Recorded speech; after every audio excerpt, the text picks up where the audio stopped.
Bon, alors nous revoilà. Alors je m'apprêtais à vous montrer comment faire avec cet appareil. D'abord une petite précision, je vous ai parlé tout à l'heure de la pastèque qui m'a rendu malade. Évidemment, il s'agissait d'une pastèque fermentée parce qu'au Maroc, les pastèques sont très grosses. Elle avait été coupée en deux et elle était restée à l'air, c'est-à-dire pas au frigo. Et donc, voilà, après, j'ai appris, est-ce vrai ou pas, que les pastèques fermentées sont à éviter. Maintenant, quand elles sont fraîches, elles sont délicieuses et très bonnes, évidemment. Donc voilà, vous avez donc votre eau, la canule, vous allez, bon, je la pose là, elle est accrochée, bien sûr il est accroché, le boc à lavement. Ici, je mets un lubrifiant. T'as pris la grande, la alors canule. Là j'ai pris la grande canule, j'ai expliqué tout à l'heure pourquoi. Bon. J'aurais pu prendre la petite. Bon, vu la quantité de... Non, puis c'est surtout vu le cobaye. Vous allez voir le cobaye. La taille du cobaye. On a pris une petite poupée. Voilà, forcément, c'est un petit peu gros pour elle. J'avais prévu de faire une espèce de figurine en carton de taille humaine, mais bon, voilà. Maintenant, c'est ça. Et puis, donc je prends de l'huile de coco. Voilà, l'huile de coco qui est très bien. En plus, c'est une très, très bonne odeur. En plus, c'est antibactérien. Voilà, antibactérien. Donc, voilà, très bien pour les muqueuses. Voilà, j'enduis ça. Je mets ici, autour de l'anus aussi, voilà. Moi j'en mets pas. Moi j'en mets parce que c'est mieux, je trouve. Bon, j'en mets parce que ça peut irriter, quand on fait souvent des irrigations, ça pourrait être irrité peut-être. Moi je me rends compte que c'est bien. Donc voilà. Mais avant de le mettre, d'introduire la canule dans l'anus, vous avez un évier ou une bassine ou selon l'endroit où vous vous trouvez. Moi j'ai toujours une bassine si je suis dans un WC. Si vous êtes dans une salle d'eau, vous allez au-dessus du lavabo. Et là, votre eau qui est accrochée... Je peux le tenir si tu veux. Voilà, tiens-le. Et là, avant de l'introduire dans l'anus, vous allez ouvrir le robinet et laisser couler l'eau jusqu'à ce que ça sorte de façon continue, parce qu'il va y avoir de l'air dans le tuyau. Donc, si vous voulez ne pas avoir de problème une fois que ce sera introduit, donc vous laissez couler. Quand le filet est régulier... On voit les bulles dans le tuyau. On voit les bulles de toute façon. Et donc quand ça coule bien, vous refermez et à ce moment-là, c'est le moment de l'introduction dans l'anus. Alors moi ce que je fais, je vais vous dire, je m'allonge là par terre, je prends une petite serviette que je mets entre les jambes, parce qu'il y a souvent des fuites. Je mets un coussin, je m'installe bien, hein, et je me mets, voilà, comme ça. Voilà comment je fais. La tête là, vous appuyez confortablement et avec une main, vous tenez la canule. Vous tenez comme la poupée, la canule, voilà, la canule. comme la poupée là qui tient, voilà, la canule. Vous avez votre petite serviette entre les jambes qui évite, parce que quelquefois il y a des fuites. Bon, il peut arriver, et c'est là, au fil de votre pratique, que vous allez apprendre à vous connaître, parce que l'irrigation a ça de formidable, qu'elle recrée un lien entre vous et votre corps. Il y a une espèce de tabou, hein, vous verrez, parler d'irrigation du côlon autour de soi, souvent il y a une espèce de gêne qui s'installe. Moi je ne comprends toujours pas pourquoi, mais enfin bon. Donc vous allez apprendre à connaître votre corps, parce que vous allez vous apercevoir qu'en fonction de ce que vous avez mangé, soit vous pourrez descendre, vous verrez, ça va descendre, vous voyez l'eau, vous pouvez tourner la tête et vous surveillez l'eau qui descend. Et donc 1 centimètre, peut-être qu'un seul centimètre, et vous allez sentir un besoin irrépressible de sauter sur les toilettes, parce que voilà, vous ne pouvez plus retenir l'eau. Et bien vous sautez sur les toilettes, et puis vous attendez que ce soit vidé, et vous recommencez, vous remettez un lubrifiant, ce que vous avez, ça peut être de l'huile d'olive, hein, là on met de l'huile de coco, mais ça pourrait être de l'huile d'olive, ce que vous avez sous la main, et vous recommencez. Et puis ça va descendre peut-être petit à petit, peut-être vous le ferez en 10 fois, peut-être en une seule, c'est rare en une seule fois, mais bon, vous pouvez peut-être le faire en une seule fois. Ça dépend de votre corps, et si vous avez un corps qui a tendance à fabriquer des gaz ou pas. On en a tous des gaz, plus ou moins, mais certains sont vraiment particulièrement fabricants de gaz, et en fonction de la nourriture et des mélanges alimentaires que vous avez eus dans vos repas. Donc voilà, vous videz. Qu'est-ce que je voulais dire? Ah oui, je voulais aussi vous dire que comme boc à lavement, celui-là il est particulièrement pratique parce qu'il est transparent, enfin plus ou moins, mais on voit l'eau qui descend. Parce qu'il y en a qui sont comme les bouillottes, qui ressemblent à des bouillottes. C'est dommage qu'on n'en a pas une là. Et c'est un autre système aussi, seulement c'est complètement opaque. Et là, vous ne voyez pas la descente d'eau. Moi, je trouve ça très gênant. J'utilise ça, et d'abord, c'est très facile à remplir. Voilà, vous pouvez le laisser accrocher et re-remplir. Moi, quand je fais chauffer l'eau, je vais soit dans une bouilloire, soit dans une casserole. Au début, c'est une casserole, maintenant, c'est une bouilloire. Donc je remplis, j'ai pas besoin d'ouvrir un robinet ou de... Oui, alors je précise quand même une petite chose, c'est mettez d'abord de l'eau froide dedans. Hein. Oui, non mais je reprécise parce que j'ai eu des clients qui ont eu des problèmes, mais parce que si vous mettez de l'eau bouillante dans le plastique, c'est du plastique quand même. Donc ça risque de dilater et d'abîmer votre boc. Voilà, et puis vous pouvez avoir au fil du temps peut-être... Moi j'ai eu une seule fois en 6 ans un problème de fuite ici. Bon, ben, j'ai changé le boc. Sinon... tout ce qui peut arriver, c'est qu'au fil des irrigations, votre tuyau va être moins transparent. Il va y avoir forcément des déchets de calcaire ou de minéraux, etc., qui vont finir par brunir. Et en plus, si vous faites des irrigations au café, donc voilà. On a mis sur le blog une façon de nettoyer le tuyau. Voilà. Sinon, vous pouvez retrouver sur la boutique les accessoires, donc qui sont composés du tube long, souple, le tube et les canules. Et les 2 canules, on le trouve sur seul, vous pouvez les trouver seuls, voilà, sans le boc. Et donc ce qui fait que certaines personnes, par exemple des couples ou voilà, dans la même maison, commandent un appareil entier aussi, et puis autant de kits qu'il y a de personnes, que vous pouvez avoir un seul boc et plusieurs tuyaux pour que chacun ait le sien, quoi. Chacun ait son appareillage. Après, il vous suffit de nettoyer bien. Alors justement, bien comment tu nettoies? Alors, moi je nettoie sous l'eau, je démonte, je rince bien sous l'eau chaude. Ah, je précise, c'est très pratique aussi qu'il soit souple parce que c'est facile à retourner et à nettoyer. Enfin, moi je sais que je le nettoie très facilement. Un truc rigide ou opaque, c'est pas toujours évident hein, selon la matière. Celui-là est très pratique, d'abord parce qu'il se plie, il ne prend pas de place et comme je vous disais, en voyage, vous le transportez facilement. Donc le nettoyage, donc je le rince bien à l'eau chaude. Maintenant, si vous voulez le faire bouillir, vous pouvez. Moi, je trouve que bien nettoyer à l'eau très chaude, l'alcool. De temps en temps, je passe. Non, même moi, pas. Moi, je nettoie, je désinfecte. On peut désinfecter si on veut, mais bon.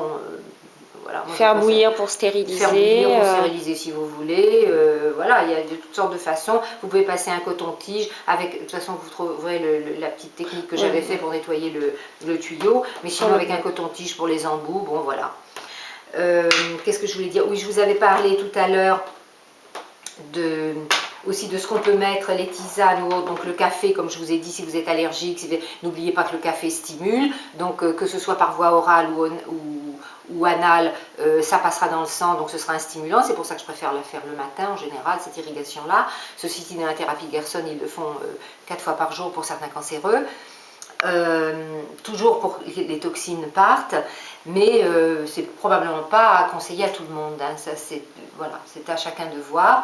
Il y a beaucoup de controverses au sujet de cette irrigation au café, à chacun de voir, ne vous laissez pas influencer par les avis des uns et des autres. C'est comme l'irrigation en elle-même, qui est très controversée et qui est absolument merveilleuse. Quelqu'un comme Anne Wigmore le faisait tous les jours, elle avait 84 ans et elle se portait, quand elle est morte dans un incendie, et elle se portait très très bien.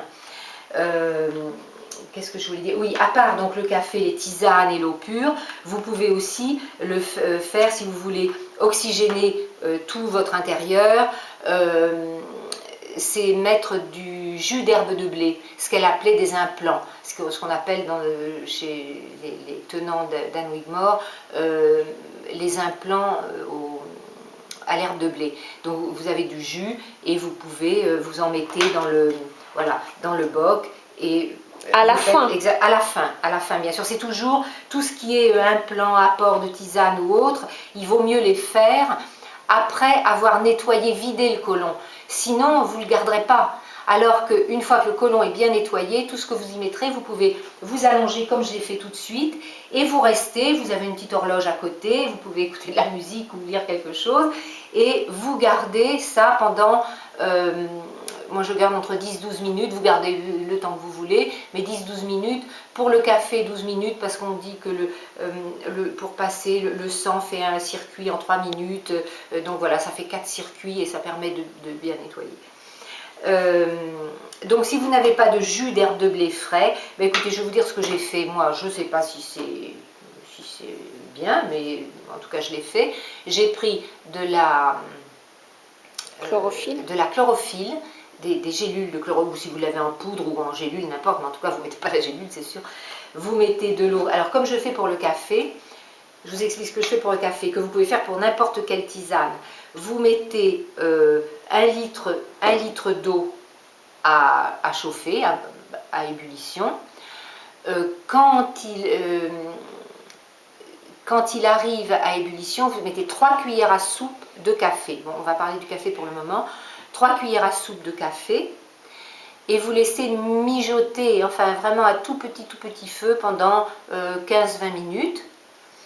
Quand c'est fini, vous prenez votre casserole de café et avec une passoire, vous la passez dans un verre mesureur. Voilà. Et là, vous allez compléter pour revenir à 1 litre, parce qu'il va y avoir de l'évaporation qui se sera faite pendant le mijotage. Donc vous complétez jusqu'à 1 litre. Et c'est ce litre que vous allez mettre, qui n'a plus le marc est enlevé, que vous allez mettre dans votre boc et que vous allez introduire et garder pendant 10 à 12 minutes, ou moins, hein. Il m'est arrivé quelquefois de ne pas pouvoir le garder, et donc voilà, de l'éliminer, et peu importe, ça fait quand même un peu de bien. Maintenant, si c'est une autre tisane, vous trouverez les explications des tisanes dans le petit papier dont on vous a parlé, le petit dépliant qui a été réalisé par nous pour joindre au boc.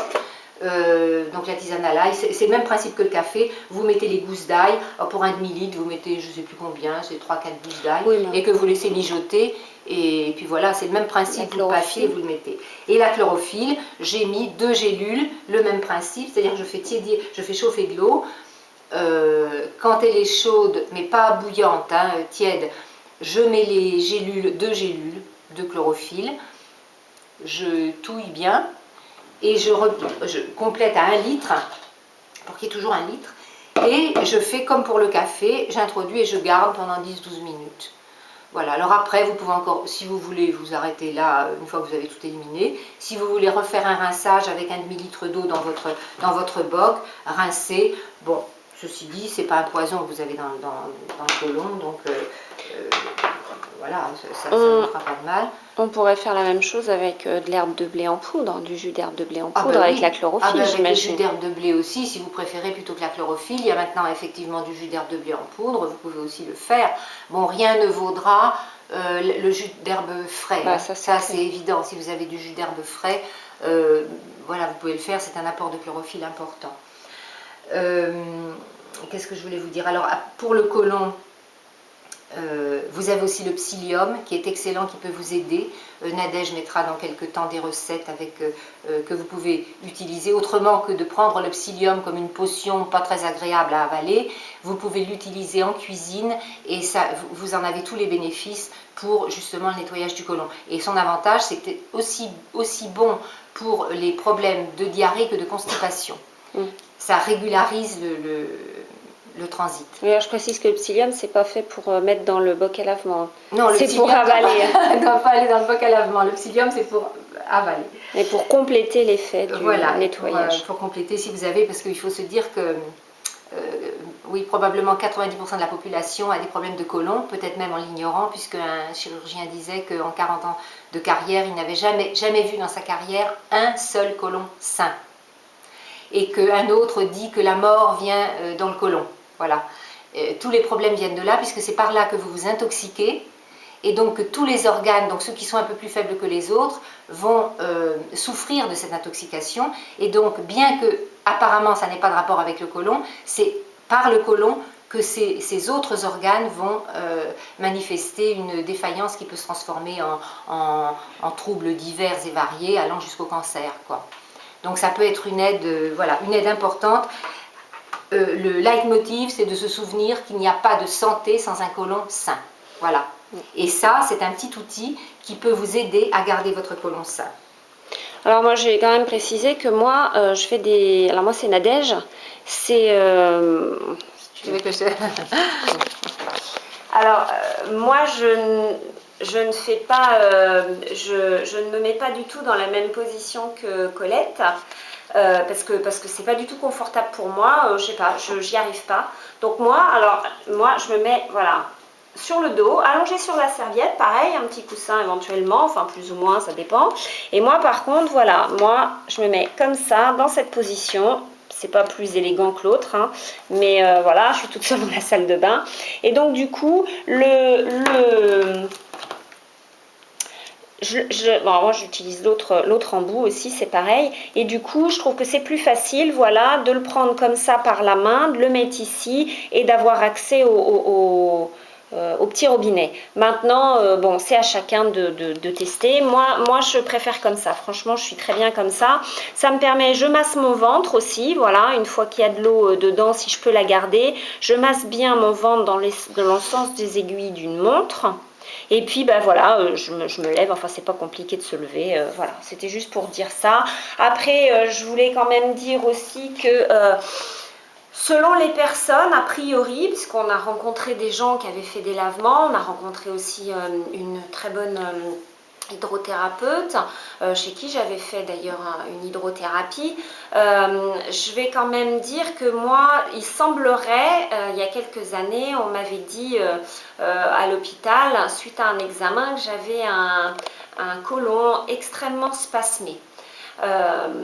Et du coup, ça doit être à cause de ça que quand je fais des lavements, moi je préfère les faire le soir, hein, parce que pas systématiquement, mais ça peut m'arriver quand même assez souvent d'avoir mal après au ventre. Alors bon, ça peut paraître masochiste de faire des lavements et de se dire après j'ai mal au ventre, mais enfin une fois que j'ai plus mal au ventre, je me sens quand même beaucoup mieux.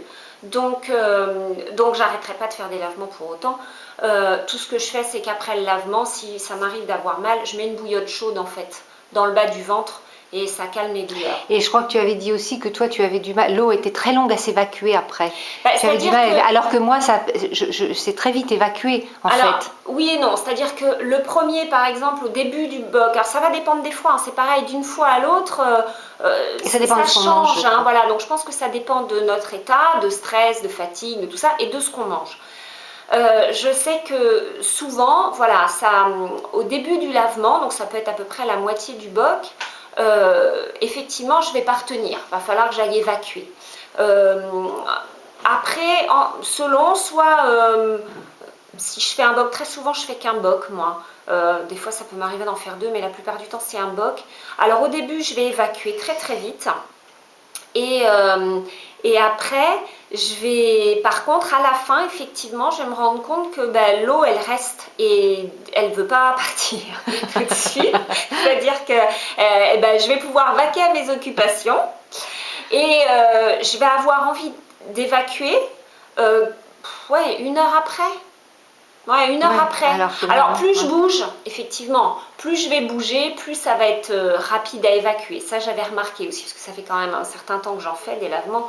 Donc j'ai pu observer que plus je faisais des mouvements quoi, ou du sport, ou je m'agite, je fais mon ménage, enfin j'en sais rien, plus vite je vais quand même éliminer. Mais effectivement, il y a une certaine quantité qui curieusement n'a pas l'air de vouloir s'évacuer tout de suite. Oui, alors que moi j'ai pas du tout ce problème-là. Voilà, alors que moi t'as pas ce problème-là. Donc voilà, on est différents. On est différents. Faut pas forcément s'inquiéter, faut observer et pas se dire qu'on fait forcément mal les choses. Mais voilà, différentes personnes faisant le même lavement peuvent avoir des ressentis différents. Et donc pour revenir à cette hydrothérapeute, elle m'avait dit qu'effectivement elle avait elle était un peu dans mon cas d'ailleurs, elle avait peu de personnes comme moi, mais elle en avait rencontré. Donc je ne suis pas a priori la majorité, mais certains d'entre vous peuvent rencontrer le même problème que moi et c'est pas anormal. C'est peut-être que effectivement vous avez des muqueuses extrêmement sensibles, ce qui semble être mon cas. Voilà. Voilà. Bon. C'est tout. Donc c'était pour voilà, pour avoir différents aspects, voilà, comme différentes ça, opinions, de tests différents et de vécus différents de lavement. Oui. Voilà, bon, bah, j'espère qu'on d'irrigation, on va parler, parce que les lavements, c'est la poire à lavement. Voilà. Donc j'espère que ce sera clair maintenant clair pour tout le monde, oui. que voilà, vous aurez moins peur de tenter l'expérience. Et savoir insister, recommencer, refaire. Moi, la première fois, ça n'a pas été une expérience topissime. Hein. La première fois, j'ai été très inquiète. Le lendemain, j'avais mal au ventre. Je me suis dit, ça y est, avec mes histoires de cancer, je me suis bousillé quelque chose. Et en réalité, non. Après, j'ai insisté parce que j'aime bien comprendre. Aussi, la première fois, je me suis carrément lancée chez l'hydrothérapeute en question. Alors là, par contre, c'est quand même autre chose. Hein. L'hydrothérapeute, c'est des litres et des litres. Alors il faut savoir, alors certains te diront que non, qu'ils ne mettent que 3 litres. Alors moi, j'en sais rien, j'y comprends rien, cette histoire d'hydrothérapie. Elle ne nous a pas dit ça du tout, elle. Hein, mais enfin voilà, bon. Après, je sais pas. Qu'est-ce que je voulais dire? Oui, dire aussi une chose, c'est que les gens qui mangent des féculents et des amidons ont probablement plus de problèmes à nettoyer les côlons parce que ça accroche. Ça colle. Ça accroche, ça colle. La farine, c'est de la colle. Donc vous avez des côlons qui risquent d'avoir des déchets, des muqueuses collantes, et donc le nettoyage sera plus ardu, on va dire. D'ailleurs, en général, enfin nous, c'est ce qui avait été conseillé par cet hydrothérapeute que j'avais vu, il fallait, avant l'hydrothérapie, avoir une alimentation légère, sans protéines animales, sans plutôt féculents. Que des légumes, voilà, pas forcément crus, hein, mais des légumes, quelque chose de végétalien, sans gluten, sans, voilà, avant, et reprendre une alimentation aussi un peu légère après. Pas tout de suite se rejeter sur des choses lourdes à digérer et à éliminer. Donc à part ça, voilà. Donc moi, voilà, pour dire, la première expérience d'hydrothérapeute, c'était pas terrible. Enfin, disons que j'ai eu mal après, très mal, mais comme je vous ai dit tout à l'heure, j'ai un intestin très spasmé, donc je pense que l'hydrothérapie, pour moi, c'est pas forcément... bon, je sais pas, je suis pas prête à en refaire. Par contre, des lavements, ça j'en fais très très souvent, au moins 1 fois par semaine. Voilà. Donc voilà, donc, ça c'était pour, petit instrument facile à utiliser voilà, et à transporter, qui vous rendra certainement beaucoup de services. Merci, voilà. Au revoir. Au revoir.